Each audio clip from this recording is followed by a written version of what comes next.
Welcome to the special edition of the Real Deal Podcast, episode 975, a mini pod as I look at the NBA's Eastern Conference. This is called, of course, part one of my two-part NBA preview. We'll be doing. I'll do the Western Conference on Tuesday when I come out with the full podcast. This, of course, we're just looking at the Eastern Conference, and we're going to begin with the team to beat, and that without question, the team to beat in the conference, maybe probably even in the league, are the Boston Celtics. The Celtics really didn't lose anybody of any consequence as far as from a personnel standpoint. They're coming back with basically their same team that dominated the NBA regular season and in the postseason last season when they won 64 games. They went right through a postseason. Now they had a lot of fortunate things happen in the postseason. We know what happened with Milwaukee with the injuries. Denver loses in the conference semifinals to Minnesota and what have you. And they really again had a cakewalk to banner number 18 for the Celtics. But a couple of things the Celtics have going against them. Number one, nobody has repeated since 2018. That's been for a reason. Porzingis is out till at word minimum December, probably even into 2025, to be honest with you. So who knows when he'll come back. They are a completely different team when he is on the floor versus off the floor. They are when he's on the floor and healthy, they are virtually unbeatable. Off the floor, they can be God. So it's just that simple. Their year will bank off whether or not Porzingis is healthy or not. Projected win total is 58. In terms of their over and under, win total is at 58 and a half. I'll probably lean towards the over on that. I think they'll probably win close to probably 60, 61, 60, probably 60 games, 59, 60 games. And they are clearly, again, the most talented team in the NBA. The Ringer does his annual top 100 players list. They came out recently. Celtics have 5 players on that list. 5. So you have Tatum, Brown, Drew Holiday, Porzingis, and also Derek White on that list. So 5 of the top 100 players in the league. They are loaded. They will be, again, they deserve to be the favorites in the NBA, especially in the Eastern Conference. The Eastern Conference goes through them. They've been the dominant team in the Eastern Conference, perennial dominant team in the Eastern Conference, basically the most consistent team in the Eastern Conference for basically the last 5 or 6 years. We talk about consistency, playoff wins, and what have you. They finally break through last year to win their first championship since 2008. Here's my questions about the Celtics besides the obvious one in regards to the health of Porzingis. Jason Tatum had a great summer and a rough summer at the same time. On one hand, he wins his first championship, best player on the team to win a championship. There are no more question marks in terms of that. Finally gets that monkey off his back, so to speak, even though he's still only 26 years old. People forget that. But no Eastern Conference Finals MVP, no NBA Finals MVP, and you go to the Olympics, and he basically doesn't play in the Olympics. And there will talk. And again, some of the stuff will eventually come out, but there were talks that people close to him just basically were just in shock that he was not playing with him, and he was in shock that he was not playing, getting significant playing time because he felt like he was the best player on that team. So you have that, and now you have a situation where there's a legitimate question, maybe not in the locker room, but around the league, in terms of who is the Celtics' best player, Jaylen Brown or Jason Tatum. And I don't care how modest you are, I don't care how humble you are, you can't tell me that question mark being brought that question being brought up that does not bother Jason Tatum. He wouldn't be a human being if it did. So keep your eye on that storyline. The Tatum Brown dynamic, not so much dynamic, but the tape, but the Tatum kind of mindset, monitoring his attitude, his just the body language, things of that nature. Again, he's been the consummate team player. This guy has not seemed to have a selfish bone in his body when it comes to winning. This guy's been one of the most winningest players in the league over the past 5-6 years. He's been in a ton of playoff games, a ton of, a ton of, he's had some bad ones, he's had some great ones. Um, he's a legit top 5 player. I don't think there's any question in my mind that he's a top 5 player in this league, but still does not get the respect that a top 5 player warrants, for whatever reason. So I think that, it's something to keep your eye on. But with that being said, the Celtics go into this season without question the best team in the conference and the team to beat in the Eastern Conference. Next in line, New York Knicks. Of course, New York Knicks had a lot of big moves over the course of the postseason. The offseason. They get Brown, they get Towns, and they add Bridges and Towns. They trade the majority of their trade assets to make those moves. They only have, when you look at the Knicks, in terms of the what they have left, they don't have a lot left as far as trade assets, as far as things that they can do. Of course, remember they gave up 5 first-round picks to get Mikal Bridges, to give him a couple first rounders. You're looking at their trade assets now, moving forward. They have a first rounder in 2025 from Washington that's protected. Then they have another first rounder from Detroit that's protected. So they only have, and then you gotta go towards round 1 in 2026. So the majority of their trade assets are gone. This is the team that they're going to rock with. This is a team that, when you look on paper, this is a team that has a chance to be lethal defensively with OG, with the likes of with Bridges, Josh Hart, and what have you. I know Karl-Anthony Towns is not the greatest defender, but he is one of the best shooting big men in the league, and has been a perennial all-star. Listen, I was not crazy about the trade to get Towns. I thought it somewhat was a panic move. I thought the Knicks could hold their own and get a big man who could defend and rebound, because they didn't need somebody that could score. But with that being said, the Knicks are clearly the best possible matchup for the Celtics. They have a lot of pieces that they have wings. When you talk about Bridges, Anobi, Hart, those wings, they have wings that can match up with what the Celtics have in Tatum and Brown. They're the only team in the conference who can match up with those wings, with Boston's wings. The question with the Knicks is going to be just plain, is pure and simple, is can they stay healthy? Anobi, now Bridges has been one of the more durable players in the league. You're not worried about him from a health standpoint, but Anobi, Towns, you got to be concerned about those two, especially Anobi, who struggles to play 60 games. Towns has had some injury issues in the last couple of years. So the Knicks can get to that playoffs relatively healthy. They will be a team that I think, frankly, could get to the finals. I think they have that type of talent. You love the chemistry you love the goodwill, the chemistry that they built going through that playoff run they had last year. Jalen Brunson is a legit All-NBA, a legit MVP candidate, a legit top 10 player at this point. We know what Josh Hart brings. Mitchell Robinson can't stay healthy, but if he's on the floor, he's very productive defensively and with the rebounding.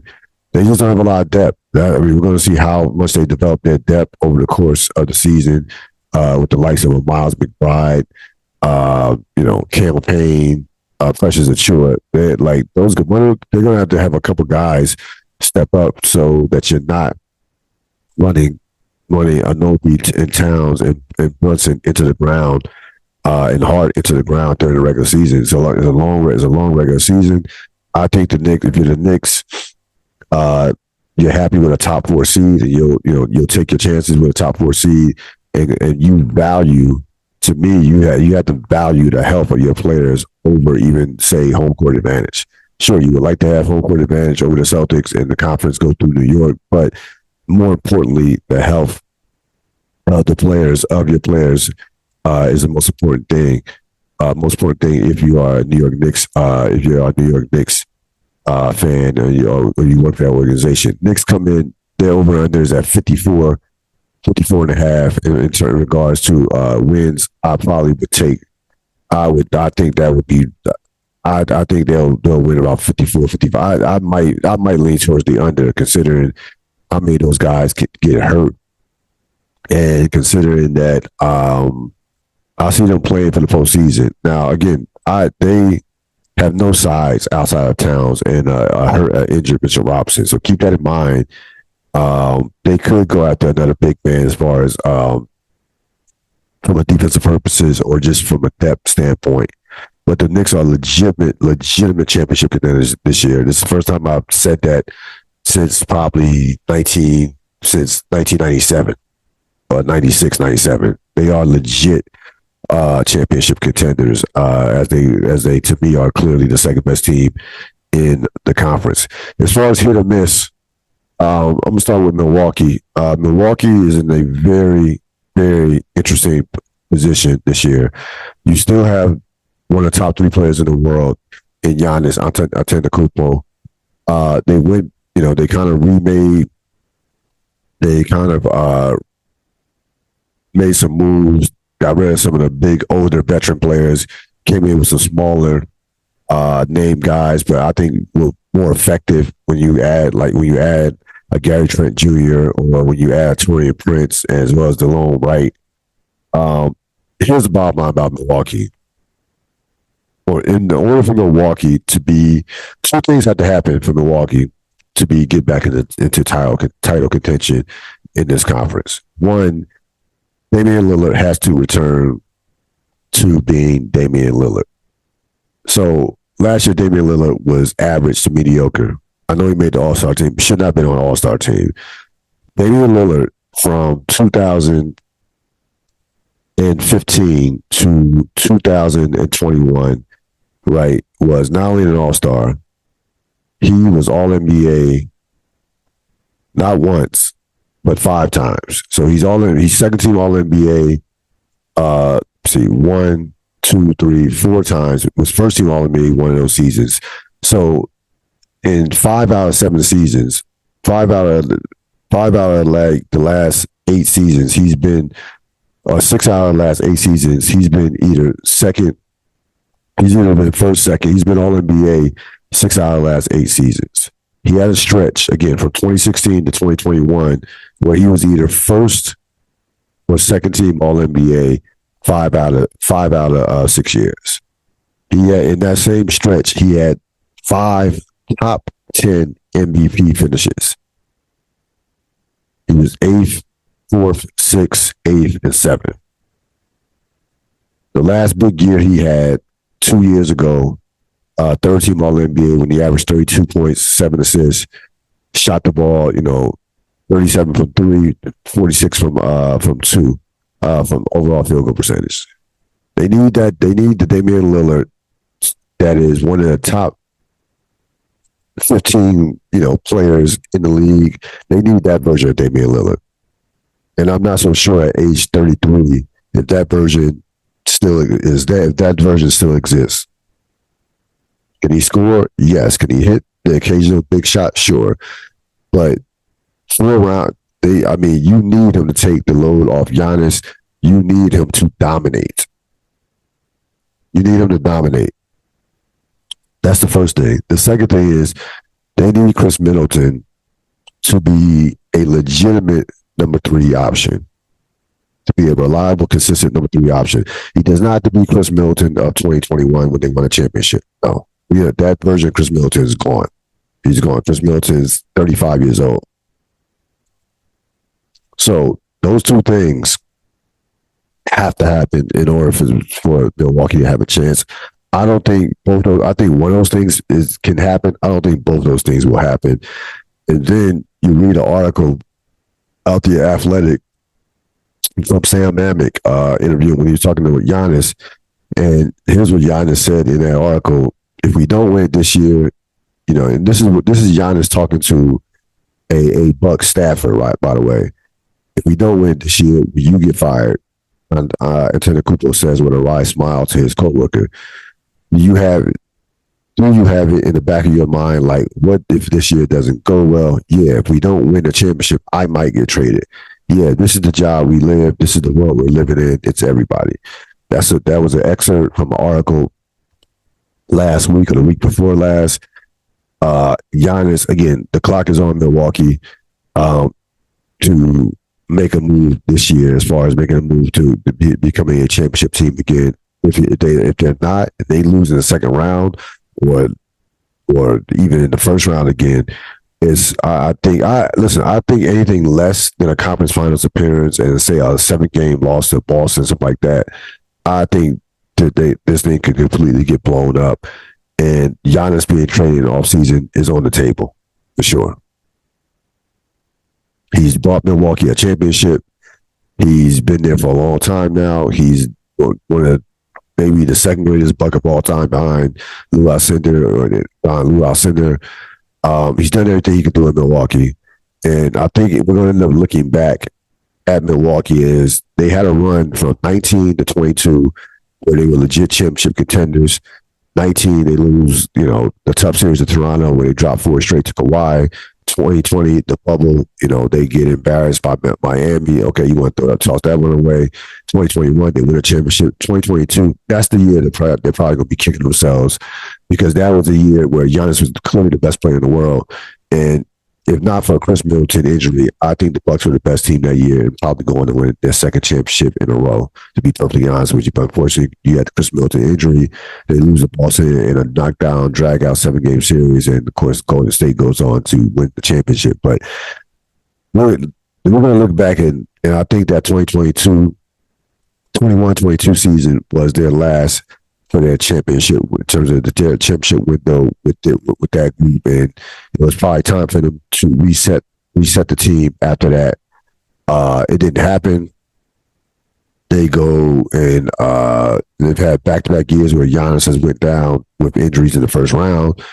They lose Miami, they lose to Milwaukee. They lose to Indiana this year. Again, this year is a absolute make or break year for the Bucks as far as the future of that franchise. Philadelphia, listen, Philadelphia has probably from top to bottom. I want to say Philadelphia probably has the second most talented team in the conference. Even has more talent in depth in terms of talent and depth. With those mixing those two, I would probably take Philadelphia outside of Boston as the second best team in the Eastern Conference. The problem with Philadelphia is what the problem has been with Philadelphia over the past decade, have 7 to 8 years with Joel Embiid on the team. Their injuries, you just can't trust them with the injuries. Joel Embiid already talking about not playing back-to-backs. Paul George already was out the preseason with a hyperextended knee. I just can't trust those guys. Maxey will be incredible this year. I can see Maxey making an all-NBA team. He will be great. He's going to be a great player. But I just don't trust that your 2 best players. To me, not trusting the health of your 2 best players is just too much for me to trust for this team, that this team is going to make a long run. I don't trust it. Yeah, I like Nick Nurse as a coach, but we're talking about Embiid and now Paul George, who isn't getting any younger. But Paul George Paul George is like 15th year. So yeah, Philadelphia will have some moments. They'll have moments over the course of the season where they look like the best team in the conference, where at times they may even look like the best team in the league. I don't trust that in terms of 4 rounds of the playoffs, the grind that the playoffs can be.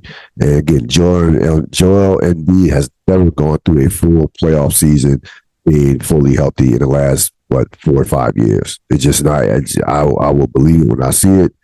Paul George as well, with the injuries that he's had. So that's why, that's what it is about Philadelphia. I don't trust the fact that they can stay healthy, and I don't. So from that standpoint, I can't take them serious as a legit championship contender.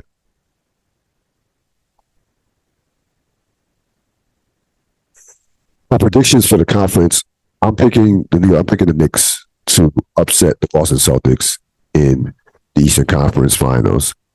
Um, Now, listen, I think we have to realize what the Celtics did last year just was an aberration as far as dominant seasons.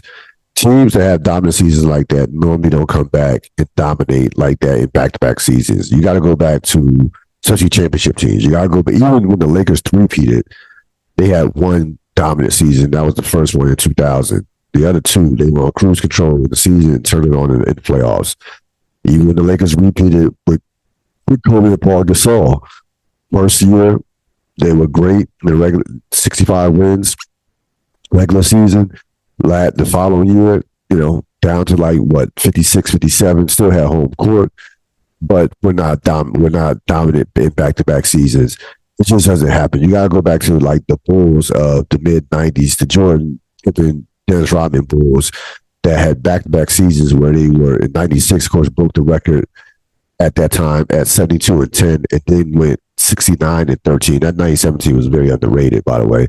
69-13 in 1997. That is the last team of championship caliber to have two dominant years in a row and win a championship. I mean, you could say Golden State 15-16, but remember what happened in 16? They end up not winning a championship. It rarely happens that a team goes and dominates start to finish in back-to-back years.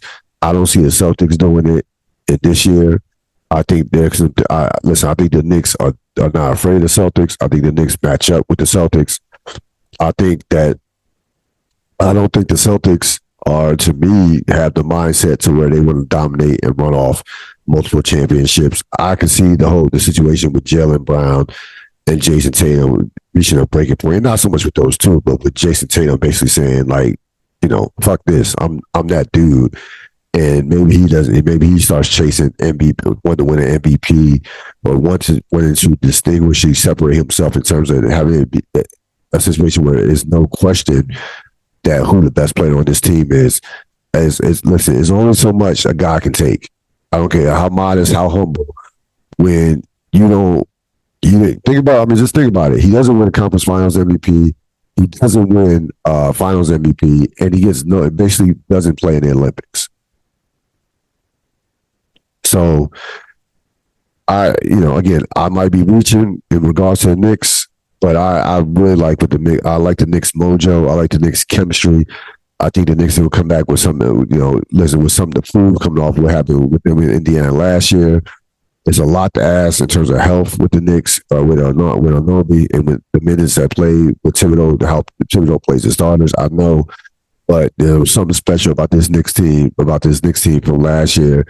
And I think they will come back this year, and I'm not gonna say shock the world, but I think that they are primed to poised to come back this year and take out the Boston Celtics in 6 games in the Eastern Conference Finals. So, Boston team to beat, hit or miss. Milwaukee, second in line, the Knicks, and your Eastern Conference champions will be the New York Knicks. Keep this in mind. 3 of the 4 favorites to win the championship are in the Eastern Conference. Boston, New York, and Philadelphia are 3 of the top 4 favorites to win the NBA championship. The other favorite that's in there, as far as favorite to win the title, is Oklahoma City, which is the second favorite to win the championship behind Boston. So, top of the East is considered to be loaded. But I think ultimately it will come down to the Celtics and Knicks, and the Knicks will find a way to get back to the finals for the first time since 1999. That's going to wrap it up for this abbreviated edition of the Real Deal podcast, the mini pod. I will see you in a couple of days with the full pod as I look back at a wild week 7 of NFL football. Have a great rest of your weekend. So long.